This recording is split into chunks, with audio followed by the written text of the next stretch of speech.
Hai, apa kabar teman pemilih dimanapun Anda berada? Senang sekali kita dapat berjumpa dengan saya Vera Tri Agustina pada podcast Ngopi Santai, ngobrol santai seputar kepemiluan KPU Kabupaten Musi Banyu Asin. Spesial kita hari ini dalam rangka memperingati Hari Kartini, kita akan berbincang dengan sosok perempuan hebat, inspiratif yang telah berkontribusi bagi pelaksanaan kepemiluan di Kabupaten Musi Banyu Asin. Teman pemilih telah hadir bersama kita. Beliau adalah Ibu Maryani, anggota KPU Kabupaten Musi Banyu Asin periode 2019-2023. Selamat datang Bu, apa kabar? Alhamdulillah sehat. Hai teman pemilih. Selanjutnya di sebelahnya ada Bunda Eli. Beliau adalah pejabat fungsional, peranata pengelola keuangan, bekerja di lingkungan KPU Kabupaten Musi Banyu Asin. Halo Bunda, apa kabar? Halo, alhamdulillah sehat. Hai sobat pemilih. Nah, teman pemilih, hari ini kita akan mendengar dari pengalaman seorang Ibu Maryani dan Bunda Eli di kepemiluan. Kita ingin bedah sedikit sisi lain dari seorang anggota KPU dan pejabat fungsional yang mungkin jarang tersorot.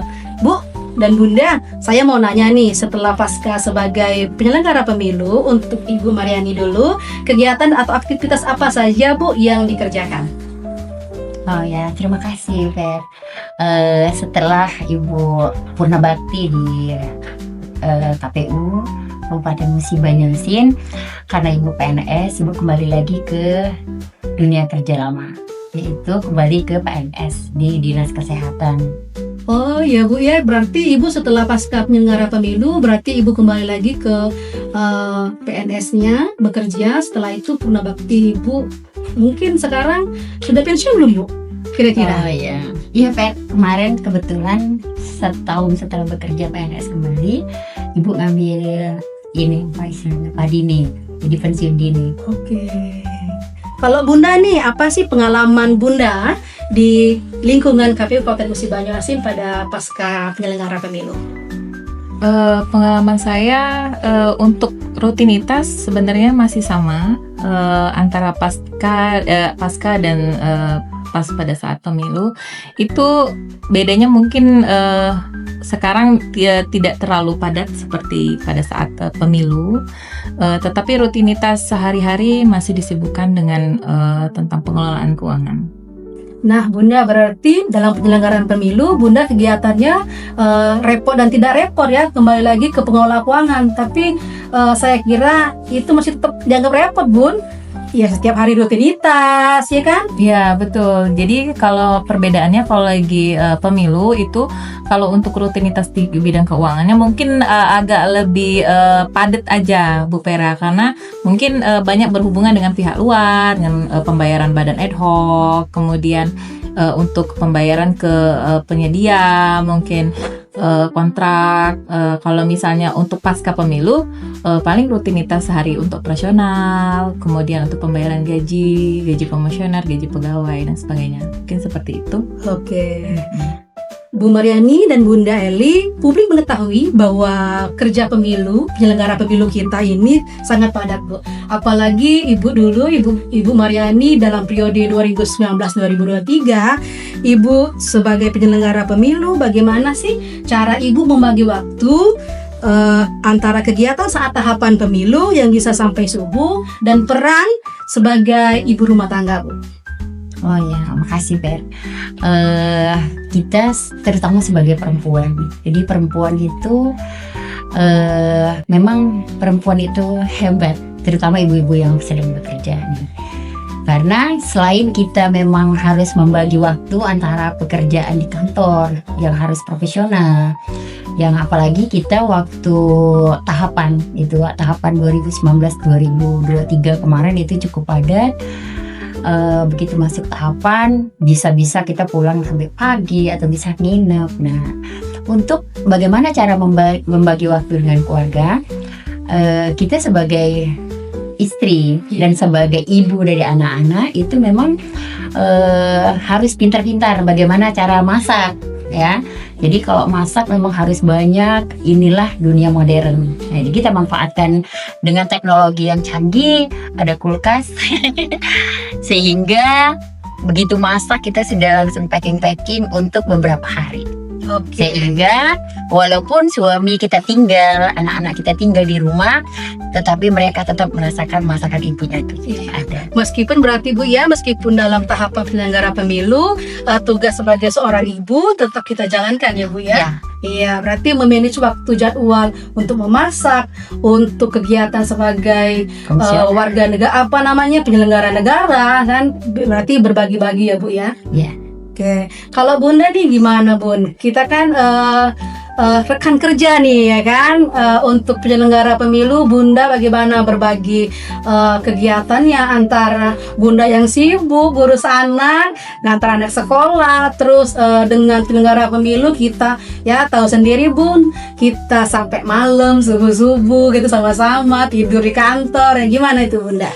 Ya mungkin tidak jauh berbeda dengan Bu Mariani tadi. Kita sebagai wanita, sebagai ibu, sebagai istri, peran yang sangat kompleks itu sebenarnya harus pintar-pintar membagi waktu tadi. Jadi sebenarnya ada dukungan juga dari keluarga sebenarnya, khususnya suami dan anak-anak begitu. Mungkin salah satu caranya dari Bu Mariani tadi, mungkin dari segi untuk hal masakan, karena saya sendiri lebih memprioritaskan masalah permasalahan tadi juga sebenarnya sama kayak Ibu Mariani. Jadi kita harus memprepare gizi anak-anak juga, suami juga. Jadi walaupun kita dari pagi kadang sampai malam, kadang pernah juga kita nggak pulang kan Bu Vera, tidur di kantor gitu kan. Tapi kewajiban kita sebagai ibu dan sebagai istri tetap kita harus jalankan. Berat, memang berat, tapi kita harus menjalankan secara ikhlas, gitu. Karena memang itu sudah menjadi pilihan kita sebagai ibu pekerja dan sebagai ibu dari anak-anak dan istri dari suami. Gitu. Iya benar-benar. Kita sebagai penyelenggara pemilu juga sebagai aparatur sipil negara, ya kita harus menurut amanat itu kan bekerja di mana saja, kan Bunda kan?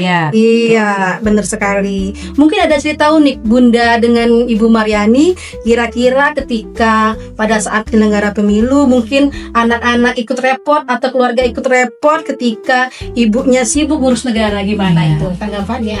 Silakan dari Ibu Mariani dulu. Makasih Bu Vera. Untuk cerita lucu sebenarnya banyak di kantor, di rumah ya. Kalau untuk di kantor itu ada deh cerita mungkin kenangan ya, terutama waktu periode pertama saya kan di divisi data.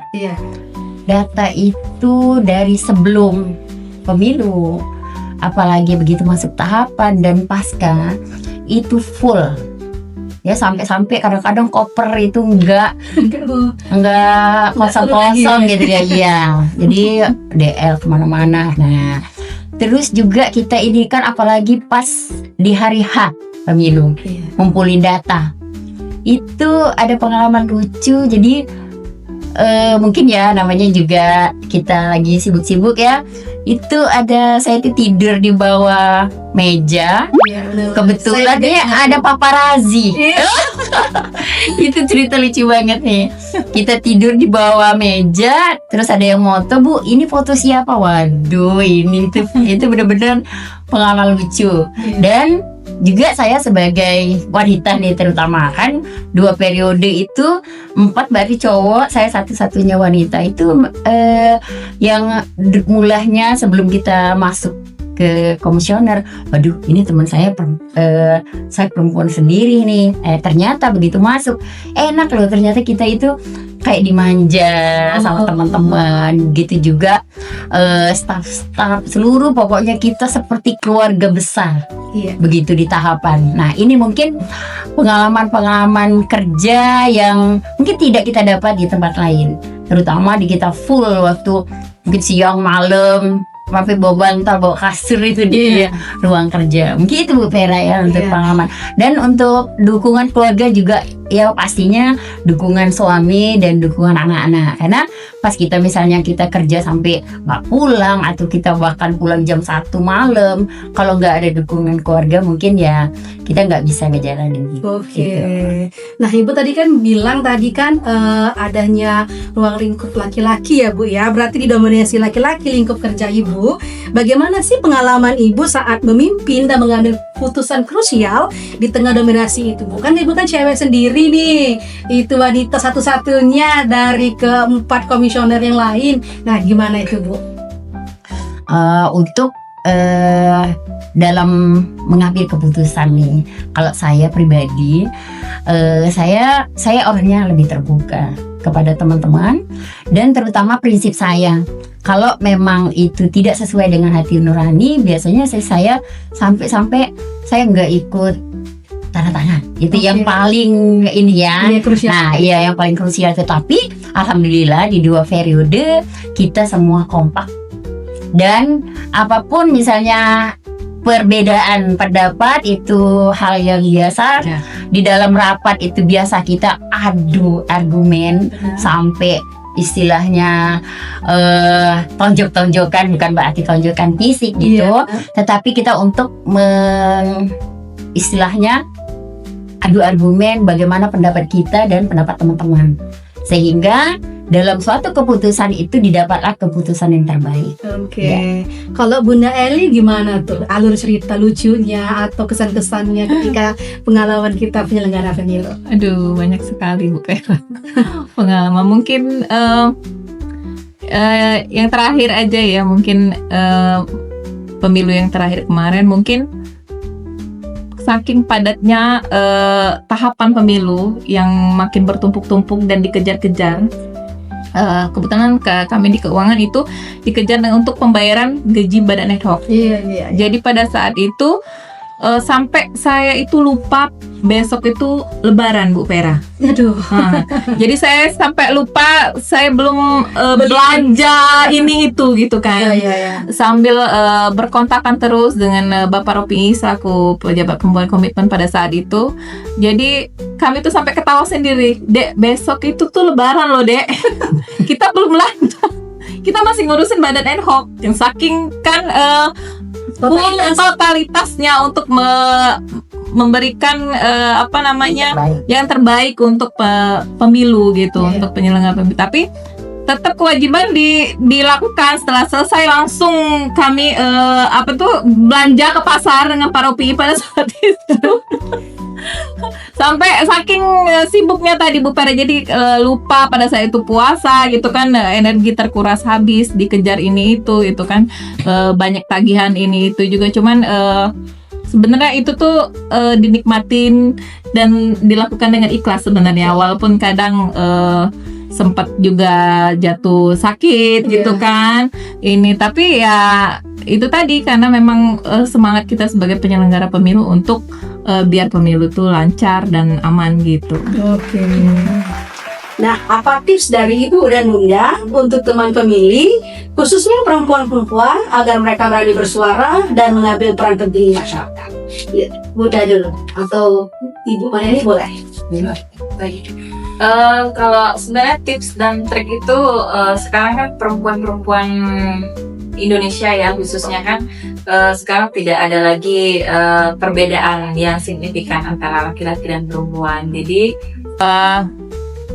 saran saya dan bagusnya sih sekarang perempuan-perempuan tuh harus lebih bisa maju ke depan gitu kan, untuk baik dari segi pemikiran, jangan hanya cuman bisa hanya urusan rumah, yang taunya kan perempuan itu taunya hanya urusan rumah gitu kan, urusan dapur gitu. Tapi paling enggak kita sebagai madrasah dari anak-anak juga, sebagai seorang ibu, sebagai seorang istri gitu, sebagai seorang abdi negara juga gitu kan, ataupun pegawai di luar gitu kan, harus lebih bisa mempunyai pemikiran yang luas gitu, wawasan yang luas. Jangan hanya cuman sekedar ilmu yang di dalam rumah saja gitu. Kita juga harus perlu tahu ilmu pengetahuan di luar gitu. Tidak hanya ilmu pendidikan, banyak ilmu-ilmu yang sekarang kita bisa dapatkan dari media sosial gitu kan. Agar perempuan-perempuan Indonesia itu harus lebih pintar gitu, bisa menjadi madrasah buat mendidik anak-anak Indonesia ke depan, agar lebih bisa membawa Indonesia lebih maju dan negara kita bisa lebih berkembang ke depannya. Oke, berarti perempuan itu menurut Bunda kita setara gender Bunda Betul, dengan laki-laki ya. Berarti nggak harus kecil hati. Betul. Berarti perempuan yang kuat atau perempuan yang berdaya kita sebagai penyelenggara pemilu, baik itu sebagai ibu, berarti harus lebih memperdaya lagi tingkatan apapun yang apapun. Iya. Jadi kita harus lebih meningkatkan kompetensi apapun di bidang apapun gitu. Baik misalnya perempuan-perempuan dia pintar memasak misalnya, dia mungkin bisa lebih menggali ilmu memasaknya, mungkin kan bisa lebih lebih modern, mengikuti perkembangan zaman gitu. Bisa mungkin meningkatkan pendapatan keluarga. Itu kan bisa jadi Kartini juga untuk meningkatkan pengembangan keluarganya dulu lah gitu. Walaupun misalnya mereka perempuan-perempuannya tidak bekerja, itu tadi dari segala bidang lah kita bisa menggali kemampuan atau potensi kita sebagai perempuan-perempuan Indonesia. Gimana kalau Ibu Mariani sendiri? Oh ya, makasih Bu Perak untuk tips nih sebagai perempuan, terutama di zaman era digitalisasi sekarang. Ini sebenarnya dunia itu terbuka. Jadi sangat terbuka, bahkan kita itu kalau dulu hanya kasur, dapur, dan sumur, kalau sekarang itu semua fungsi tugas 3 tadi itu sudah bisa dengan AI. Nah, contoh misal, begitu kita sibuk masak itu hanya bisa pencet-pencet, itu langsung datang ke rumah. Nah, itu sebenarnya salah satu pemanfaatan teknologi canggih.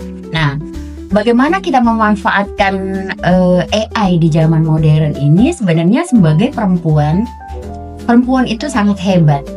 Sebenarnya perempuan itu dari sisi konsentrasi itu 2 kali lipat lebih konsentrasi dibanding laki-laki. Kalau laki-laki daya lihatnya aja cuman segini, tapi kalau perempuan itu segini. Dia bisa sambil masak, sambil main handphone. Sedangkan laki-laki itu hanya satu fokus. Nah, bagaimana kita memanfaatkan kekuatan kita itu sebagai perempuan? Yang pertama nih, tips untuk persiapan pemilu ya. Yang pertama, sebagai perempuan jangan sampai kita golput gitu. Kenapa? Karena satu suara saja itu bisa mempengaruhi hasil. Ya, misalnya kekalahan salah satu calon ya, terutama kalau kita di perempuan ini, kita lihat di Mumbai ini untuk perwakilan perempuan itu di 2024 ini sangat kecil sekali. Beda dengan 2019 kemarin, itu lumayan di anggota dewan itu perempuannya kalau nggak salah lebih dari setiap dapil itu ada. Bahkan ada satu dapil mungkin lebih dari satu itu perempuan terwakili. Nah, tetapi di 2024 itu sedikit sekali. Nah, kalau kita sebagai perempuan ini bersatu ya, dari sisi suara saja itu memilih perempuan-perempuan terbaik dari jadi dalam tanda petik jangan sampai kita istilahnya terjebak dengan main politik itu. Nah, itu perempuan-perempuan bisa mewakili kita sebagai gender itu di DPR. Nah, apa sih gunanya perwakilan perempuan itu banyak di DPR? Jadi program-program mungkin untuk dari sisi program kesehatan, dari sisi program UMKM dan lain-lain, mungkin itu bisa lebih banyak ya, karena suaranya itu lebih banyak ya. Jadi karena kita ini kan sistem demokrasi, artinya suara terbanyak.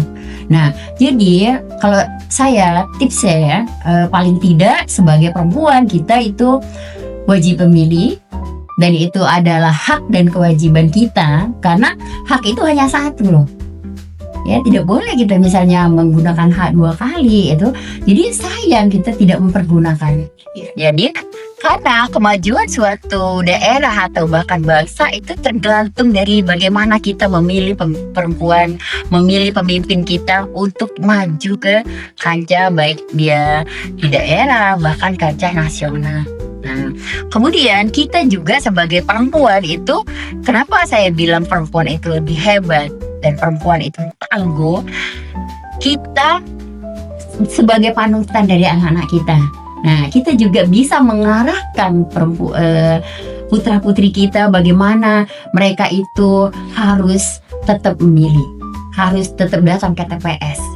Dan bagaimana manfaat suara kita itu untuk rakyat. Jadi jangan sampai kita terprovokasi oleh rumor-rumor yang tidak bertanggung jawab di luar sana. Ya, jadi suara perempuan kalau bulat, suara perempuan itu pasti lebih hebat dan lebih banyak lagi perwakilan perempuan itu di setiap daerah. Nah, kalau di Mubah aja itu istilahnya perempuan-perempuan hebat itu misalnya menjadi kepala dinas itu sudah beberapa. Ya, jadi bukan tidak mungkin ke depan juga perempuan itu bisa memimpin masing-masing. Iya. Itu Bu Pera untuk tipsnya. Iya. Nah, teman pemilih, dengarkan tips-tips dari sosok perempuan kita. Ini baik Ibu Mariani maupun Bunda Eli, kita dapat meniru tips-tips beliau atau bisa mengaplikasikan. Oh, kalau misalnya tentang kesetaraan gender bukan hanya laki-laki, berarti seorang perempuan itu bagi mengajarkan penilaian kepada pemilih ataupun di penyelenggara pemilu itu bisa lebih diperdayakan kembali ya Bu ya. Oke, ternyata dinilai demokrasi juga bisa dimulai dari keluarga ya Bu ya, ya Bunda. Ya, jadi bagaimana Bu mengajarkan kejujuran dan partisipasi kepada anak-anak melalui pengalaman Ibu yang Ibu jelaskan tadi atau Bunda? Silakan. Terima kasih Bu Pera untuk bagaimana kita mengajarkan kejujuran, ya, terutama kejujuran kepada diri sendiri dulu. Jadi kita mengajarkan kepada mereka kalau kita sebagai role model, artinya kita dulu. Oke. Nah, kita dulu bagaimana kita berbuat jujur, baik sebagai misalnya penyelenggara walaupun dari penyelenggara yang paling bawah, ujung tombak kita yaitu KPPS, ya. Kemudian TPS, PPK, bahkan kita di tingkat provinsi, kabupaten, bahkan nasional itu komisioner. Nah, bagaimana kejujuran itu harus ditegakkan? Iya. Yang pertama, kita ini setiap detik bersama Tuhan. Oke. Ya, jadi Tuhan itu ada di dalam diri kita sendiri, bersama nafas. Oke. Ya, bagaimana kita akan memberikan sesuatu, ya, memberikan sesuatu yang terbaik, terutama untuk negara, bahkan ruang lingkup untuk daerah kita. Kita harus jujur, ya. Kita harus memilih pilihan yang terbaik. Di luar rumor-rumor masyarakat itu dengan manipolitik itu, artinya sekalipun rumor-rumor manipolitik dan lain-lain itu kita tinggalkan. Ya, jadi kita harus jujur kepada diri sendiri dulu, apakah pilihan yang terbaik untuk kita. Dan kita juga, karena kita ini adalah magnet. Jadi kalau kita ngomong jujur kepada orang lain tetapi kita sendiri berbuat tidak jujur, magnet itu lebih energinya itu lebih banyak dibanding omongan. Ya seperti kita ada apa istilah kalau bahasa sekarang itu besi berani. Nah, jadi magnet kita. Jadi artinya apapun yang harus kita utarakan ke masyarakat itu harus bermula dari kita sendiri dulu. Ya, untuk tahap kejujuran. Nah, begitu juga kita mendidik bagaimana masyarakat juga harus berbuat jujur. Mereka itu harus jujur dulu kepada diri mereka sendiri. Jangan sampai mereka istilahnya ngambil dalam tanda petik sesuatu, tetapi begitu masuk ke TPS mereka jadi menanggalkan bagaimana kita harus memilih yang terbaik untuk kabupaten kita terutama, atau untuk misalnya skala provinsi bahkan skala nasional. Mungkin itu. Iya. Jadi dari bermula dari diri sendiri. Oke. Gimana kalau Bunda Eli sendiri? Ya, kalau untuk kejujuran itu sebenarnya benar apa kata Ibu Mariani, karena kejujuran itu memang dimulai dari diri kita sendiri dulu ya. Kalau misalnya kita mau mengajak orang jujur tapi diri kita sendiri tidak jujur sama diri kita sendiri gitu kan, baik untuk misalnya kebutuhan diri kita sendiri dulu, misalnya sudah terpenuhi kebutuhan diri kita sendiri, barulah kita melayani orang lain, ibarat kata seperti itu Bu Perak. Jadi apalagi untuk kita sebagai penyelenggara pemilu itu, kalau misalnya dari sisi saya sendiri, dari sisi keuangan gitu, jujur tuh nomor satu ya kalau untuk kejujuran. Apalagi masalah keuangan itu sangat riskan dan sangat rentan berhubungan dengan aparat penegak hukum gitu kan. Balik lagi untuk sebagai penyelenggara gitu, kalau misalnya kita tidak jujur, suara yang didapatkan pun rasanya tidak sesuai dengan isi hati nurani kita gitu kan. Jadi untuk sahabat pemilih, baik itu pemilih pemula maupun pemilih yang berkelanjutan gitu ya, mulailah dari isi hati dari diri sendiri dulu untuk memilih mana yang terbaik gitu. Kalau misalnya pemilu, baik itu pemilu legislatif maupun eksekutif gitu, kita kan untuk memilih pemimpin ke depan untuk membawa perubahan ke depan. Jadi kalau misalnya memang ada politik uang di situ, tidak ada kejujuran dari diri kita sendiri untuk memilih pemimpin yang terbaik, maka 5 tahun ke depan itu sangat berdampak besar gitu untuk wilayah kita, untuk negara kita. Jadi mulailah jujur dengan diri sendiri.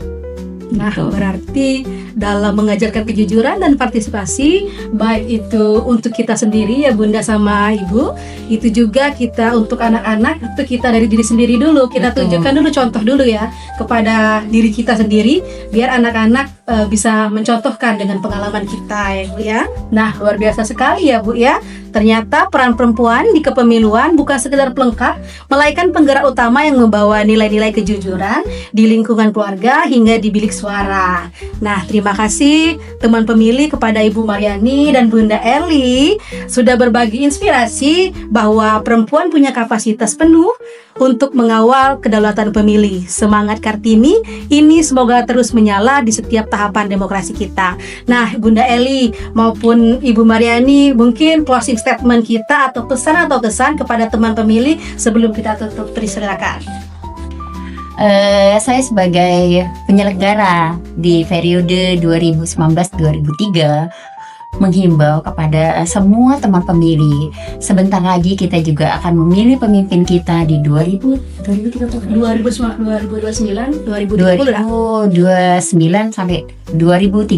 Sebentar lagi kita akan memilih pemimpin kita kembali. Nah, teman-teman pemilih semua, ingat, satu suara itu sangat menentukan bagaimana kita memilih pemimpin di masa depan yang lebih hebat. Ya, jangan sampai golput dan datang ke TPS. Terima kasih. Bunda?